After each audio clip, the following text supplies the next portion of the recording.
بسم اللہ الرحمن الرحیم۔ اعلیٰ حضرت عظیم البرکت شاہ امام احمد رضا خان فاضل بریلی رحمۃ اللہ تعالی علیہ سے پوچھا گیا کہ حضور کیا سونا بنانا ممکن ہے؟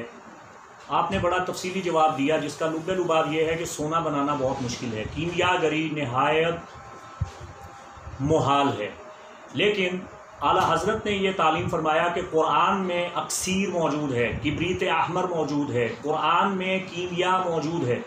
اگر قرآن کریم فرقان حمید کی سورہ طلاق کی آیات بینات کو لوگ سمجھ جاتے تو سونا بنانے کے چکر میں نہ پڑتے بلکہ ان آیات سے استفادہ کرتے جو سورہ طلاق میں موجود ہیں۔ آیت سماعت فرمائیے، بسم اللہ الرحمن الرحیم۔ وَمَن يَتَّقِ اللَّهَ يَجْعَل لَّهُ مَخْرَجًا وَيَرْزُقْهُ مِنْ حَيْثُ لَا يَحْتَسِبُ وَمَن يَتَوَكَّلْ عَلَى اللَّهِ فَهُوَ حَسْبُهُ إِنَّ اللَّهَ بَالِغُ أَمْرِهِ قَدْ جَعَلَ اللَّهُ لِكُلِّ شَيْءٍ قَدْرًا۔ اللہ فرماتا ہے کہ جو اللہ پہ توکل کرتا ہے، خوف خدا رکھتا ہے، اللہ تعالیٰ اسے وہاں سے رزق دے گا جہاں سے اس کے وہم و گمان میں بھی نہیں ہے، اور جو اللہ کی ذات پہ توکل اور بھروسہ رکھتا ہے تو وہ اللہ ہی اس کے لیے کافی ہے۔ بے شک اللہ اپنا امر پورا کر کے رہے گا، اور بے شک اللہ تعالیٰ نے ہر چیز کی ایک تقدیر مقرر کی ہے۔ یہ آیات بینات اکسیر ہیں، کبریت احمر ہیں۔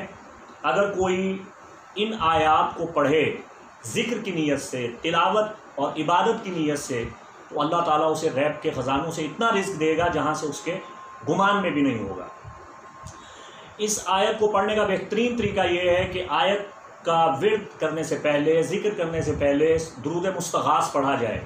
درود مستغاث پڑھنے کے بعد 1000 مرتبہ اس آیت کریمہ کو پڑھا جائے، اور پھر دیکھیے کہ اس کے کتنے زبردست منافع اور فوائد حاصل ہوتے ہیں۔ یہ صدقہ جاریہ ہے جو بتایا ہے۔ مزید معلومات اور تفاصیل کے لیے علماء سے رابطہ کیجیے۔ سلسلہ قادریہ رضویہ کے علماء آپ کی رہنمائی کریں گے۔ وما علینا الا البلاغ المبین۔